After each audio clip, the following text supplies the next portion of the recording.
Hello and welcome back to F1 Manager 24 Creator Team Mode. It's Miami time. It's the second sprint race in a row. I don't know why they've scheduled like this. It's a bit irritating, but we deal what we've been dealt with.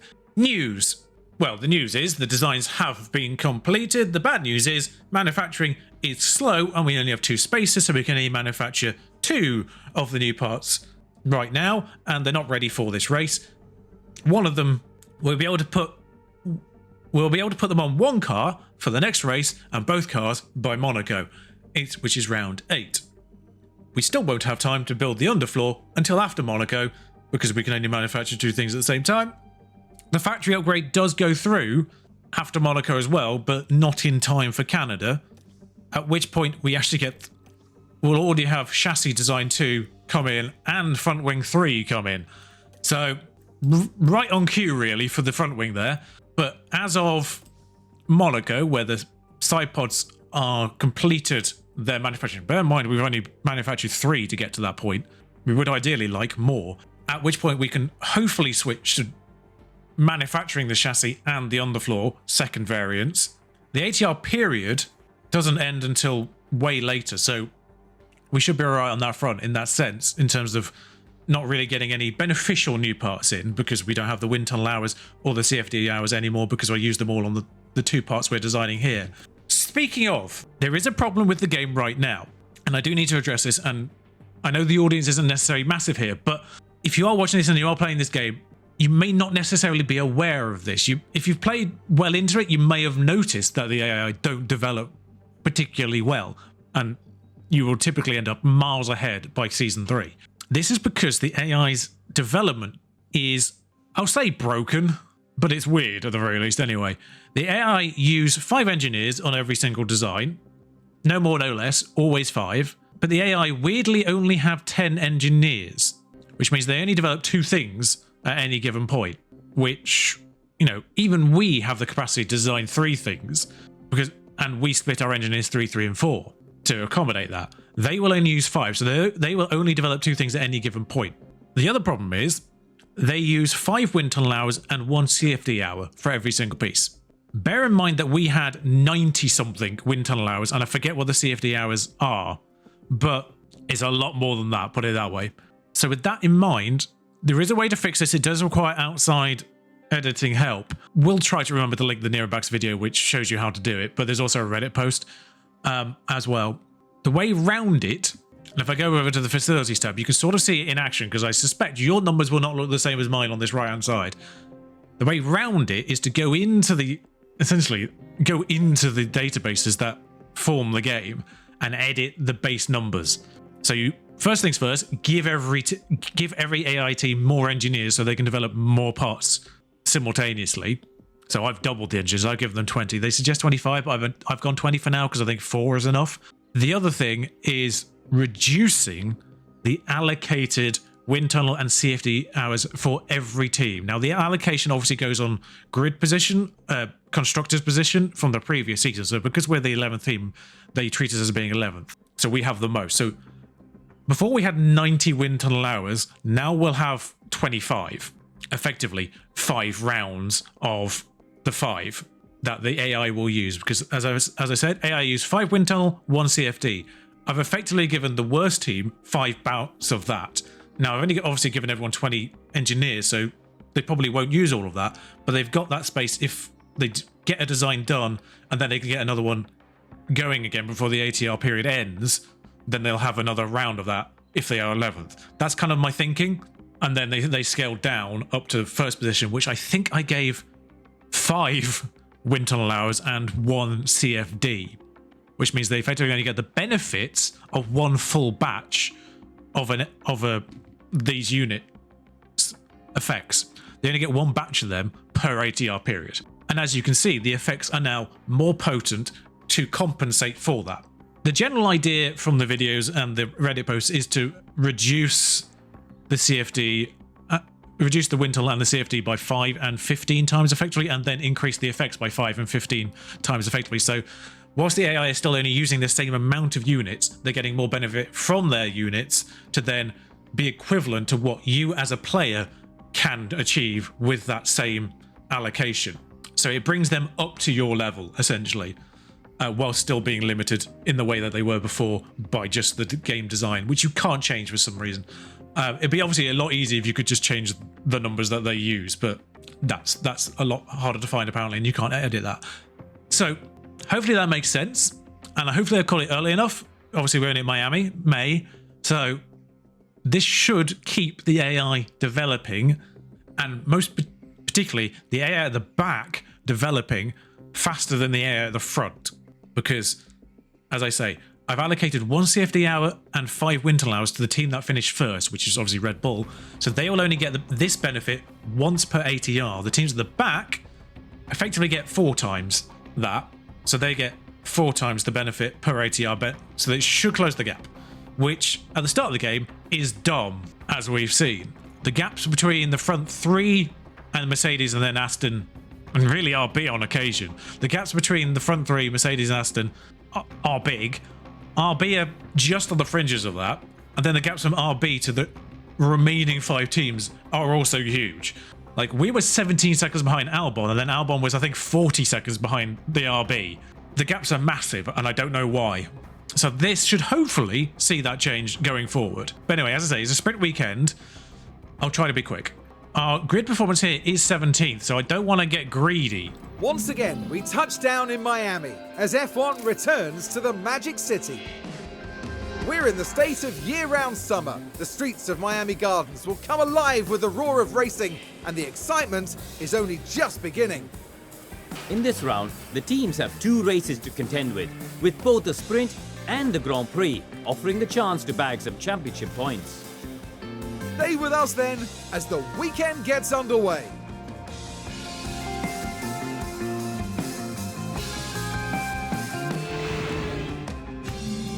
Just watching that VT with the Aston Martin engineers in it, it would be nice if we could actually edit these as well. Not even necessarily to put sponsor logos on them, but just like the textures, because we just get block patterns, whereas, you know, that Aston Martin had a nice kind of texture to the shirt to it. It'd be nice just to spruce up our engineers so they don't look as generated, if you know what I mean. Like, our race suits now look a bit better because we can modify them. Let's do it to our staff members, if we could. That'd be great. Anyway, I will see you for sprint qualifying 1. Welcome everyone, qualifying for the sprint awaits us, and we're raring to get going.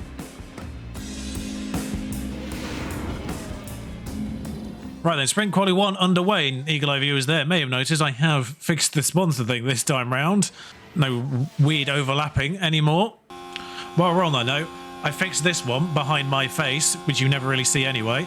And Eagle Eye viewers here will also know the sponsor on the front of the wing has changed to Henrik, which is the one that's on the side here and on the rear, just because Serpent get kind of big billing on the side and on the front there, on the top of the nose. So it kind of felt a bit awkward having them in 3 relatively prominent spots. Thought I'd just change that up. I also noticed that Arcor didn't have one on this front nose either. So added them in. It's a few little minor changes, but nothing dramatic. Just because Miami is a week that tends to bring special liveries, I'll just say this now as well. I'm going to do 1 special livery a year. Who was that? Magnussen. Okay, it's not one of ours. And I know where it's going to be this year. So just because, of course, if and probably when we do less races per season, okay, so I don't want you to miss a special livery, of course. So as much as Frontier have done to give us a nice variety of livery choices, it's still not like an endless supply of livery choices. So don't want to burn through them all because, of course, I will change the livery design every single year as well, just the base one. But let's get through this. Mickey's up the backside of an Alpine for the second flying lap there, so I don't think that was that faster anyway. So flying lap is about 1.5 minutes, so this should see us through there. The Ferrari's just going now anyway. Perez has had another weird one. Sainz has had a bad one. Didn't even notice that the first time round. It's another very warm track, so I'm not suspecting going for the push early on is sensible. I think the rate we're going with the bizarre way manual works on qualifying, we should get ourselves into a good spot. There is a Mercedes coming towards the end of the big straight, and we have only got, I think, just 1 Alpine to get past, and maybe an Aston. The Alpine definitely cleared. The Aston is more questionable. Fernando, we've cleared, with Mick at least. Need to make sure I get these on deploy. So Maloney might be a bit close to Fernando, unfortunately, but Fernando should, in theory, be faster. So it might be a really good tow, actually. If anything, Alonso might be more of a problem for Mick, and is a problem for Mick. I'm a little bit surprised considering the optimal nature. I might actually have to watch this. The optimal nature of our tyres, that we've not got a better run out. Okay, because I did wonder if ERS battle was a thing, but it's not in qualifying, which makes sense. But I did wonder if it was a thing, and that could be a problem. And yeah, that's a problem. Cheers, Fernando. Actually fought him off. It doesn't really matter. We've gone slower with both, so I think we're done either way. Unless he gets a really strong sector 3, which he might genuinely do, Maloney here. Mick's being mudded by Fernando, so irrelevant. I'm going to guess Sainz is behind on track. Yeah, Maloney only nabs Ocon in the end. Oh, are we generally going to be 21 and 22 here? Because Sainz is, I think, just about to cross the line. Yeah, there he goes. Sargent makes it out. Mudded. Absolutely mudded there. At least we only burn one medium set of tyres. Snoda and Ricciardo usurp Russell and Stroll, who are 11th and 12th. Lucas Sargent qualifies 14th. Kevin has a good qualifying for a change. Oh, they're saying a soft. It's going to be borderline. Considering it says the estimated race time is identical. Obviously, we're not going to do this, but this is kind of more just a... Kind of odd that doesn't make it faster to go more aggressive overall. That's interesting. That doing a soft stint on light is better. Should do this first, of course, but we are last. So let's play experiment. And here in Miami, it's time for the sprint. And it's lights out, and away we go. So we'll go aggressive at the start. We'll take them off lap 2, I think, rather than lap 3. Everyone's gone medium. Why does the game suggest that you do soft when everyone does medium? Apart from Sainz, for some reason. Why does the game try to sabotage you? It used to do this last year with the general race strategies, where they suggested you a strategy that the AI don't use. And the AI used the more optimum strategy for that particular circuit, particularly Jeddah. I think it suggested you a medium hard when you can do a medium soft or soft medium, and the medium soft wasn't on any of the suggested strategies when it was viable. So it seems to have occurred here at the very least. Obviously, the pre-race strategy seemed to imply that the medium and the soft over the course of the sprint would be the same pace. And now we preserve. Knowing that we can do light, we will do light. And hopefully, this will come back to us. We're not getting points. This is just an experiment now, really. I kind of feel like retiring the cars, I'm not going to lie. I mean, I love that from Maloney there. We've gone on light tyres, and he's been shoved off the track by Bottas, actually, there. We'll have DRS now. I don't know if Bottas has it. He doesn't. We'll just watch that infringement from Bottas here. Let's watch what he does to Maloney here on the outside. It might be more on the animation front for Maloney there. I think he had the space to stay with him. He just decided to dive into the bushes, metaphorically. I mean, this is going to be back and forth a bit, I think. If he can stay ahead, there you can see the wings fixed, but which he hasn't. So if he can stay ahead, I wondered if Mick got past there. He didn't. All right, Mick, you deploy then. Stop fighting. If you're just going to get overtaken, stop fighting, Zane. Schumacher overtakes Albon. Albon's not improved in this race, which is unlike him. On the inside, kind of gets his nose in for the Alpine, but doesn't really make an impact on him. But Gasly himself is now out of DRS of Hulkenberg, so that should be straightforward. Again, might be just worth deploying here to stay ahead of the Alpine and crucially maybe get the DRS off Hulkenberg. Doesn't quite get there, but has it now. Maloney close to being in Bottas's DRS. We'll just deploy him a little bit, see where he goes. Push makes fuel again, a smidge. Deploy on the DRS straight. I'm going super tactical on this and just... Because we qualified last and second last, this is mostly just an experiment to see if I can micromanage, and obviously with the tyres as well. See if we can make them last and see if they are competitive on a light soft. Because there are kind of research-based indications that being more conservative on tyres isn't necessarily to your detriment long term. So Mick has caught Zhou Guanyu, hasn't overtaken him. Overtook Hulkenberg though. Did Mick get past Hulkenberg immediately on that straight and then by the end of it is in Zhou Guanyu's DRS zone? Am I looking at the wrong driver? I'm looking at Maloney, that's what's happened there. Alright, so take you off deploy now, Zane. Maybe a smidge of deploy, Mick, just to get the DRS. Just nab that DRS, Mick. Once you've got it, I can take you off deploy. Yeah, that's lovely. Bottas has DRS himself, so that's going to be a problem for Zane. Zhou a significant margin behind Ocon. Sargent doing well. Could get 13th off Magnussen if he's lucky, and has done. How are we doing on tyres? We are on par with these medium runners, admittedly. EP6. That's quite fun. Just give him a little bit of oomph, maybe, just to get... Because I can't really do it with the ERS. We'll watch this because we won't pay attention to him. Zane's finally got Bottas into turn 1. That's a good place to do it, Zane. At the last possible moment, effectively DRS-wise. And I think he should be in Gasly's. Again, that line, I hate it. But he's got that deploy space, so Mick should have DRS. Mick didn't have DRS there, but still closed in, which is odd. I think he's close enough by the... Oh, he isn't close enough by the detection point here. Mick weirdly is just always outside the detection point. And now they're starting to spread out. So the Saubers are taking their rightful place at the rear of the grid now. It's a nice little overtake. But Mick is just sort of a second and a bit. Doing all right on the tyres. Mick just occasionally threatens to get into DRS. And now does have it. With 8 laps to go, I'm tempted to tell him to harvest. Use this DRS real quick, Mick. Well, he's got past Ocon there, as Mick. So Bottas and Maloney now. Zhou Guan now the rear of the grid as the worst driver in the worst car, which makes sense. But Zane's struggling to keep up with Bottas, who's clearly decided to push a bit here. Ocon really fell down there. He's down to 18th. I don't know what's happened. Albon's now found his way towards the front of this. That doesn't look good. Oh no.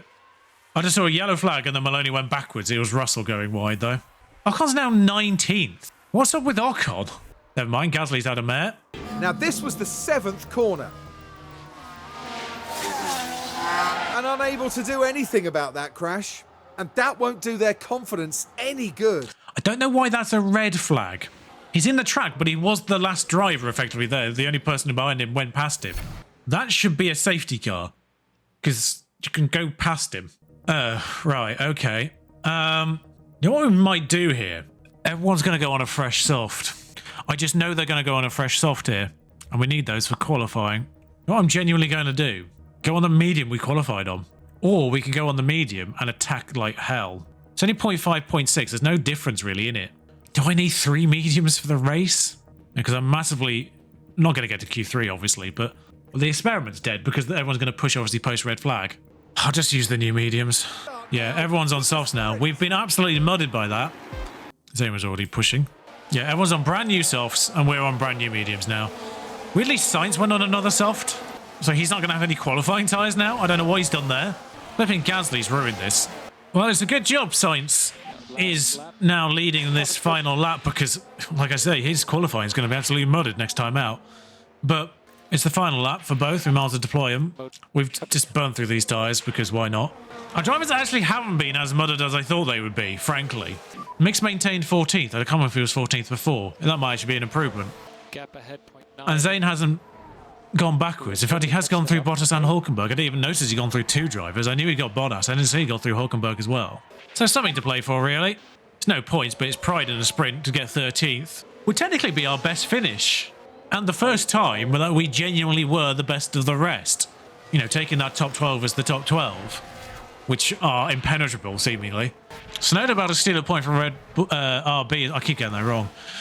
But Snowden about to steal a point from RB is fun. So Mick does nick 13th on the final.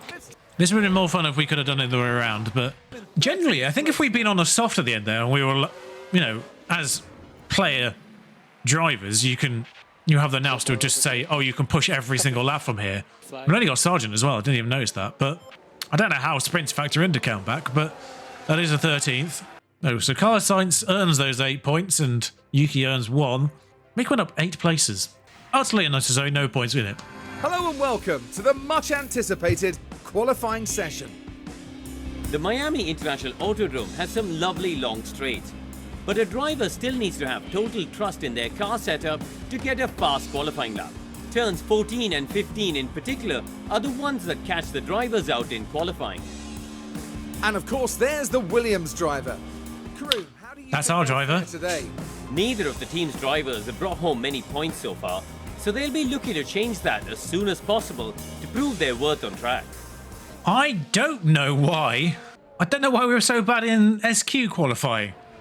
Because Sneddon was mudded, so he's 22nd. But the fact we were 21-22 in SQ1 and our first laps in regular Q1 are 13:15 is wild. Hulkenberg and minor anomaly in the fact he's faster than Russell, but that might be just Russell being bad than Hulkenberg being good, and Hulkenberg's just being the best of the rest again. Because I can't see what his time is, but it's got to be between these two. So he might be a margin off Alonso. Bottas has just improved from somewhere down here to 14th, so there is time to get, I think. Not gonna lie, did not realise I was still looking at our RB there, and just about managed to switch Mick and Maloney over in time. Mick might be a little hindered here from that, because I don't think he would have been up to full speed by the time he hit the start-finish line. Maloney less hindered, because I think I just caught him at the last moment where he should be accelerating. So yeah, Albon goes faster. Mick does go slower first sector. That's on me. If Mick goes out of here, that's on me. We'll just watch him roll around here. The very least, he leaves me with a soft if he goes out now. Oh, the fact he's on a slower middle sector is not on me, though. Saying he was faster to begin with has done faster first and second sectors. There's a very good chance Zayn goes through. Mick might get a toe off this McLaren here, who's also a little bit in the way, but he might dive into the pit lane. Fascinating to know if that toe might save his sector 3 here. It doesn't. Maloney finds half a tenth. Maloney's, I think, through. Pretty much guaranteed here. 5 cars already guaranteed to be slower than him, so he only needs one of them to fall. No, Albon's done his lap as well, hasn't he? So yeah, Maloney's definitely through. Mick's definitely out. We'll just see what Sargent and Magnussen do. Was Sargent... No, I can say there's a group of cars here, and Magnussen was done anyway. So Mick best of the worst, which for tyre purposes actually isn't awful. I don't believe there's any chance of rain at Miami, which is... I mean, it's a track that is known for downpours, I suppose, but we avoid it. I mean, the fact we're faster than Bottas on used tyres is strong, at least. I'm actually going to use used tyres. I'm going to keep a fresh set for both drivers, just in case. I mean, Albon's put in a mad lap there. Zayn might be about to ruin Yuki Tsunoda's time, because I believe Tsunoda's on a flying lap, and he is 10th. But because we've gone on manual, he won't get out of the way. That's actually interesting to know. I think purely because he was on harvest and conserve, his just outright speed was slow enough that he didn't act like he was getting lapped. He just acted like he was being easily overtaken. Which means now on board with Zayn for this lap of Miami. Tsunoda has to get out of the way immediately and does so quite nicely. Just up the temperature on the tyres. We've got that bang on. The track looks wet just because of the graphics engine. It's not. That's just where the rubber's been laid down. And it's reflective. There's a pocket of 3 vehicles again ahead. It's the same trio. Not content to drive sort of effectively within each other in Q1. They're doing it again in Q2. The Mercedes, the RB and Albon, as it is. I think Bottas is already done. He is, because he was behind Maloney originally, and now his lap is 4 tenths faster, so Maloney's going to catch him, hopefully at the start of this straight, really. Faster first and second sections, which frankly isn't difficult. Ricciardo's got to put in a better time here. Tsunoda is already out of the top 10 and has done his time, so therefore done. Hamilton, no improvement. Could be in danger depending on how Ricciardo and Albon fare. Albon just shaves a bit of time off. Ricciardo doesn't improve somehow. Maloney should improve and gets past Bottas again. And that's that. That is the margin. The 4 tenths to the RB is the margin. Admittedly, we weren't on a completely fresh set of tyres either. Max Verstappen once again on pole. Sainz second. He wasn't that ruined for qualifying in the end. Perhaps able to get through Q1 and Q2 on used tyres. We're almost ready to go here in Florida as we look forward to 57 laps of F1 racing. The Miami Grand Prix arrived onto the calendar in 2022 with much fanfare, and F1 history is still very much being written here. Drivers have to take chances around the street circuit and hope those chances turn into victory. Spectacle is the name of the game here in Miami, with a stadium at the heart of this track. With long straights and S-bends, not unlike Suzuka's Sector 1, proper ERS management is sure to give drivers an edge towards victory. It's race day, with the teams and drivers ready and raring to go. So we saved mediums, of course, by not using them in the original qualifying sessions, so we do have them to spare now. It's automatically selected different strategies, and weirdly I'm not against either of them. So obviously 5 there. Maloney does have the space to push on, a couple of laps here. We could push Mick immediately and then recover that later on and then do what it's suggesting here with an aggressive medium. But I'm actually going to do something else here, quite dramatic. This is an experimental race. We've tried to experiment with the tyres and we didn't really get to see the results of that in the sprint. I'm not going to go all the way to the bottom, which is 49 laps. So 57 laps. We will take 4 laps out. Well then, it's not long until we get started here, and we should be in for a tightly contested race. This could be an important race today for Lance Stroll. They're in a tight pack starting 9th, so hanging on to points is going to be very competitive. And it looks like we're good to go. Here we go with the Miami Grand Prix. And it's lights out, and away we go. So we are minus 7 kilograms on fuel here at the start. I want to see what impact that has on our race. Obviously, we will spend all of it on conserve, but obviously incidents are likely here. Mick, I believe, has lost a place already, but that is to Magnussen on a soft, which isn't entirely unexpected. Get the words right around would help. Are we the only one on a medium? There's a bunch of hard runners, including the car that Maloney is behind, which in theory should be dispatchable relatively quickly. Casual reminder, our cars are 17th, 18th predicted here, so Mick's effectively in the exact right spot. Magnussen's got Bottas behind as well. It's a decent move there from Zane Maloney. Gets him into effectively what is his right position on lap 1 at least. Yellow, I was to say, how is there a yellow flag? Shogun Yu has, we'll watch him do it. He's at the back anyway, he's just done a Charles Leclerc. Hasn't hit the barriers, but yeah, he was at the back anyway, so kind of irrelevant. Bottas and Magnussen fighting ahead of Mick. It's all about staying in the DRS of Bottas and actually going past him, sure, why not? I was going to take Mick off push there, but I need him to get into a DRS. Maloney, meanwhile, does have the space to push. We're going to have to go conserve quite early on there. Or Hulkenberg can just cause a safety car. Sure, that looked quite hefty. I prefer the offboard here, really. On his hards, just spins, smashes the wall, and so it's good to know that is a safety car, but push him like 2 inches further forward, it's a red flag. Don't get me wrong, like I say, I get calling the red flag for a car on track, but he was literally the last car in that sprint, so there was enough time to warn people he was there. I wonder if we can watch that again off board. No, he's just... This is just... What? Riveting. We did complete a lap, didn't we? So I am fascinated to know. We are effectively 10 kilograms less on fuel than basically everyone that isn't also got a Renault engine. This is why the Alpines in previous games were so much faster than everyone else at the start of the races, because they were effectively 4 or 5 kilograms lower down because of their fuel efficiency at the start of the race. And we've gone 7 less than them. So we are effectively 10 kilograms lighter than anyone else at the start of this race. That's kind of what the experiment is. See if that makes a factor at the start of this. And they're now going to be overweight, because it looks like they fuel to the actual number of laps, pretty much. Because if we're 7 kilograms less than the Alpines, who have the same engine, then that was the 7 kilograms we took out. So that looks like they are fueled for exactly the number of laps.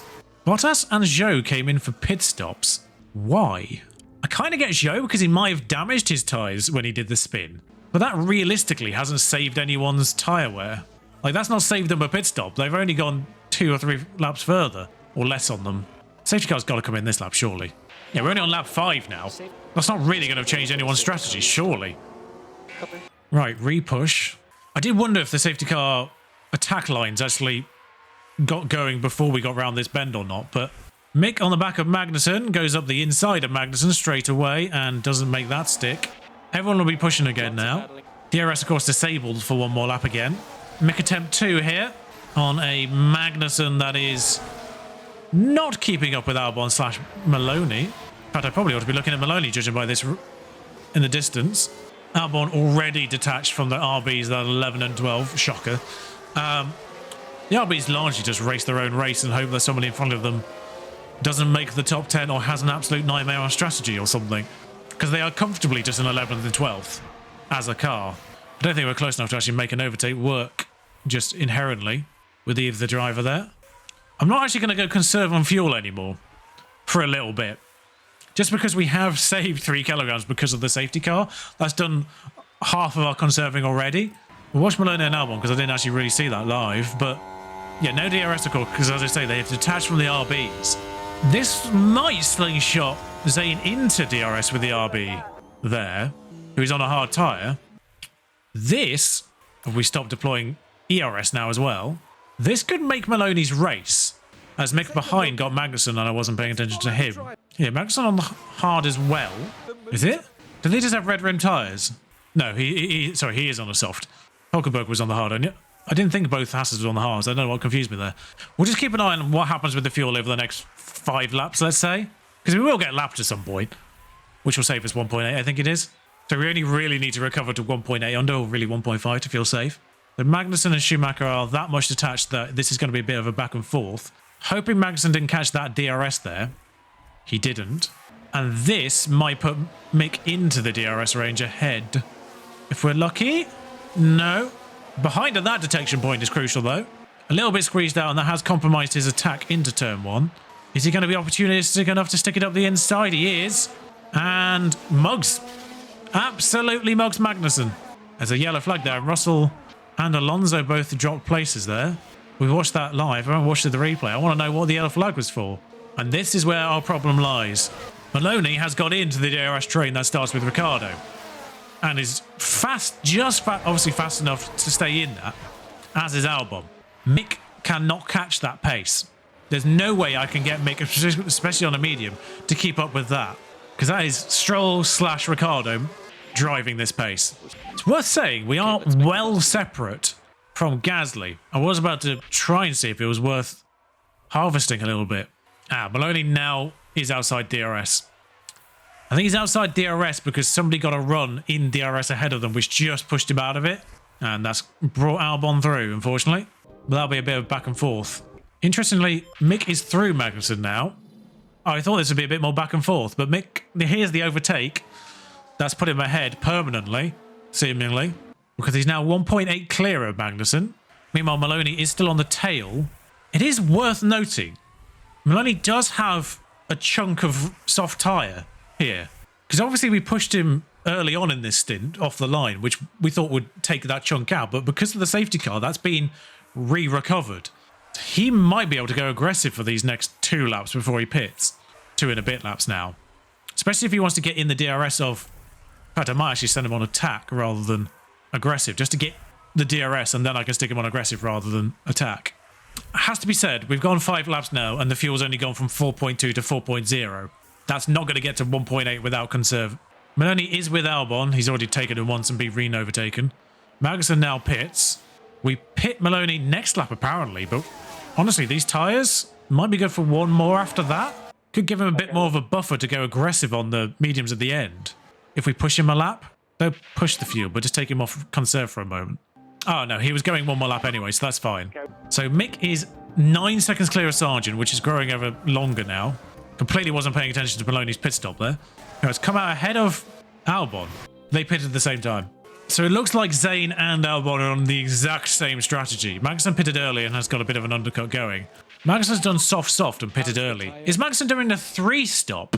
That's the only explanation of what's going on there. Mick's got to go a lot more time. Hamilton pitted and has ended up behind Mick, which is going to hurt his confidence, annoyingly. As has Russell. Tsunoda's gone off. Albon's overtaken Malone. Being hounded by one of the Aston Martins. That's one of the weirdest crashes I've ever seen. He's just driven into the wall. Unimpeded, really. Just under pressure, he's just gone meh, into the wall. Going full conserve, actually. 5 more laps there. Has taken 0.1 out there. I don't know if there was another highlight there. I presume it's Maloney and Albon still going for it. But I actually don't think we need to properly conserve for a while. Because going 5 laps full conserve actually really brought that back. And on the assumption we will get lapped, I think we might be okay with Mick going forward.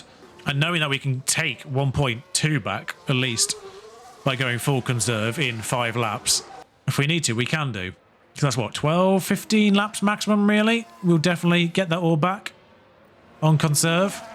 So we can reassess this at like lap 40. Meanwhile, Maloney is in a train, so I might as well do the conserve now for him. Mick is currently 10th, just purely because people have pitted. It's almost worth... Because of the confidence system, it's almost worth pitting Mick early. because he's going to lose confidence being overtaken by Hamilton, who's already pitted. He's going to lose confidence by being overtaken by Russell, who's already pitted. And he'll lose confidence by being overtaken by Ricciardo, who is already pitted. Those are 3 overtakes that shouldn't hurt his confidence whatsoever because he's not in that race.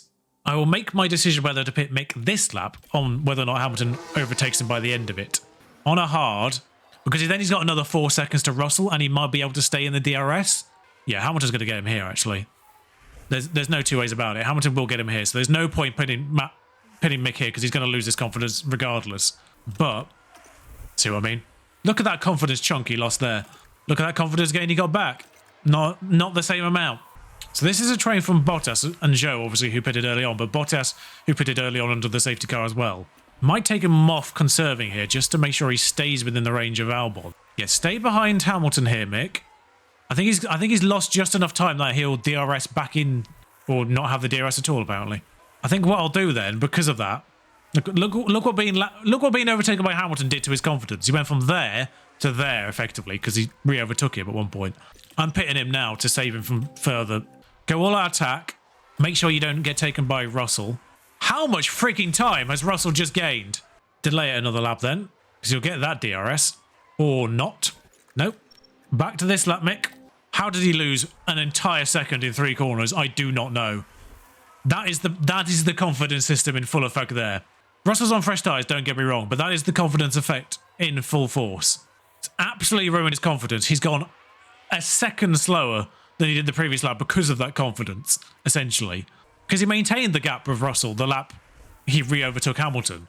And then he got overtaken by Hamilton again. The confidence went to negative, and he lost 3 seconds to Russell in 1 lap.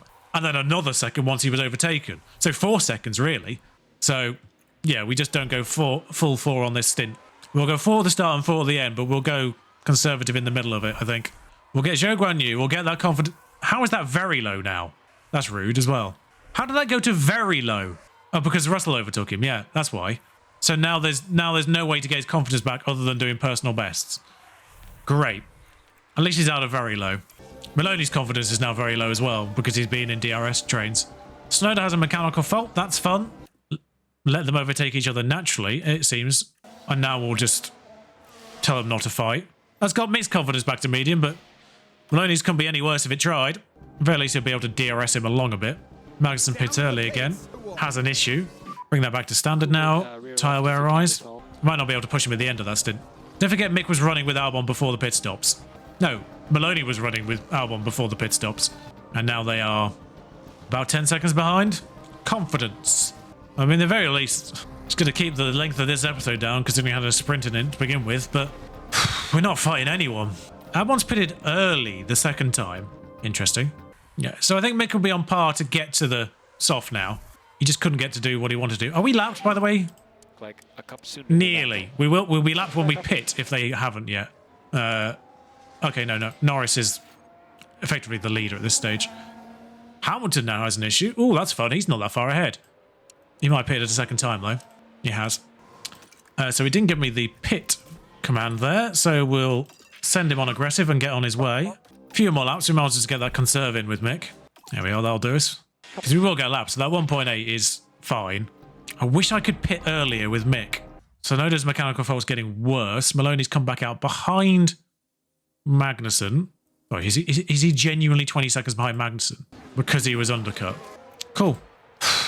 What tyre is Magnussen on? Because he's got to be... Oh no, he's come back in again. So yeah, Magnussen was on the 3 stop. He's on 3 softs, and now he's presumably going to put a medium on. But Albon's on exactly the same strategy. Get Maloney to attack the tyres here. Oh, Verstappen pitted. That saved Mick from being lapped. Okay, so Maloney is ahead of Magnussen. That's fine then. Okay. Well, we are 22 seconds behind a driver that we were running with at pit stop 1. And that's entirely because of this, pretty much. I found somewhere Maloney hasn't been lapped by anybody on track. He got lapped by virtue of pitting and ending up behind them. He's about to be lapped by Piastri. That'll be the first time he's actually had another car actually drive through him, I think. But Mick is ahead of Albon, but he does have to pit again. And I think he'll just be fine in regards to Albon, just because this is the lap we just attack and ruin what's left of these tyres. Actually did tell me to go for him there, but we'll get the conserve on Maloney while we're here, just because we are about to be lapped anyway. Only one like fuel recovery worth incident. That safety car at the beginning for Hulkenberg is interesting. I'm sorry, I know I was on a brand new medium, but we've gone on attack mode there with what's left of our mediums, and Albon's gained the 2 seconds he had behind us and then gone 1.5 in front. Albon's somehow just gone 3.5 seconds faster in one lap. That is witchcraft. Oh, should really watch this pit stop, shouldn't we? But we'll get that fuel to minus 1.8 on Maloney, and then we'll go from there. And the good news is, because Verstappen's essentially undercut Mick here as well, because he was about to lap him and then he pitted before Mick has. So in theory, we should come out behind. Well, we've come out well behind Verstappen and Norris. That's good. So that's 2 drivers we don't have to worry about being lapped by. Piastri now, unfortunately, is almost directly behind. Fascinatingly, we didn't get undercut by Maloney, though, who pitted way earlier than Mick. So you would have thought that Maloney would have gained time on Mick there, but hadn't really done so. Albon did a 120.2. I'm fascinated to know what Mick's in-lap was. Oh, it doesn't really say. 130.0, 130.0, 130.0, essentially. Albon did a 133.9. He was genuinely 4 seconds faster. I'm sorry, what is that witchcraft? He was going 2 seconds a lap faster before, which, you know, fair enough, fresh tyres, whatever, but I don't think they're normally worth that much, but I'm glad to see there is a delta in that sense, if that's the case. Now, I'm curious to know what mixed laps will be now on these brand new softs. In fact, what's Maloney since he pitted? He was doing 138.1, and now he's doing... We did a 136 there on his outlap, the first cleanup, and then he's done a 138 again. Oh, it's because he got lapped, but... So it's nice to know there is a bit of a tyre delta in that sense, but Maloney's clear lap was a 136. I know there's DRS involved, but a 134 is mad. His normal clear laps is 136 in fairness, but that is mad. But Mick is now lapped by at least 2 vehicles, so we don't really need to worry about... I mean, they could crash into each other, but then there is now Piastri, so we should be safe in terms of minus 1.8 kilograms of fuel. I am actually a little bit curious. I didn't bother looking at this. They're on 26. We'll say Piastri behind, 30.9. So they have burnt off the extra fuel. They do burn off the fuel if they have extra. Ocon and Gasly... Oh, Gasly's on the same amount of fuel, actually, 28, kinda. Gasly's like on the cusp. So they very least do burn off extra fuel. They just don't put in less fuel to start with. That's a terrible time to be lapped, by the way. It could not have been worse if it tried. And now Piastri pitted as well. For the love of God. So Piastri just annoyed us and then pitted. Lapped both my drivers and pushed them further back from the only driver they could get close to, and then pitted. Mick's going to now have to deal with 3 lappings, but he might have to deal with them in more comfortable spaces than his teammate did. Yeah, the gap to Maloney has grown by virtue of those lappings, but hopefully they catch Albon eventually. Alonso now has a mechanical fault. Tsunoda has a fault that will retire him, as I think that's Piastri relapping Mick. Albon is close to needing to be relapped, but Tsunoda is... Oh, yeah, he's gone. So this will be a 13th. Annoyingly, Albon's going to get a 12th. Yes, Tsunoda retires. Albon is going to be lapped. That's going to compromise the start of his lap. Not really going to slow him down too much, I don't think. That one. That was a bit kind, really, that one. 5 laps to go. I don't think Albon's even going to be lapped by the others, so we do have to factor that into the fact we are 23 seconds behind. Just in the sense that we were lapped by way more vehicles than he was. But nothing really to... It's not even worth pushing Maloney at the end here, because the only person he can overtake is Mick.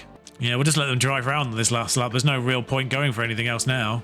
These are the cars that just lapped us about 5 laps ago. They'll just reach him. They're not going to lap him, though. He might weirdly get out of the way of Perez, just on the line. Yeah, he has. No, could have really just gone into full conserve mode at the end of it. Just thinking about it, just saved 5 laps of engine a little bit. Because 8 seconds to Magnussen wasn't going to get caught. We could have saved ourselves a little bit of engine wear there, I guess. 13-14 is realistically the best we can do in a normal race. Tsunoda, obviously, 12th and 13th was possible. But again, another 20 seconds to Albon at the end of the race. It is getting a bit depressingly predictable. I mean, it's a great recovery by Mickey, actually, thinking about it. I kind of forgot he started 17th. Realistically, the only place they gained was Tsunoda's retirement.